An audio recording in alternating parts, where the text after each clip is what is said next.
today's top three things in my notebook. Number one, deflation. Number two, the U.S. dollar. And number three, the bond market, i.e. the 10-year bond yield. First on deflation, spent a lot of time. I've actually been on the road now for about a week.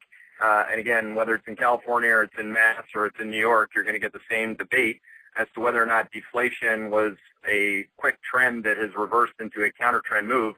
And our answer continues to be no. We think deflation, number one, remains our top theme at Hedgeye from a macro perspective. Number two, should continue well into the third quarter or at least into the end of the second quarter.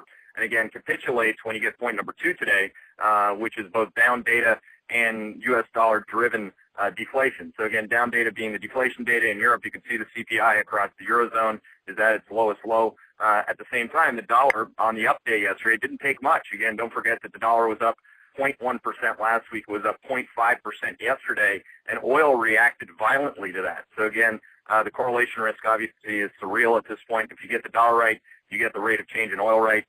So again, if you get oil right, you're going to get deflation right, commodities right, et cetera. It wasn't just oil. We had a big blow up really across the soft space in commodities yesterday. Commodities were down 1.2%, but things like orange juice and coffee down 3 to 4% respectively, and those types of things are down double digits for the year to date. So again, deflation, deflation, deflation driven by U.S. dollar. Rinse and repeat that theme.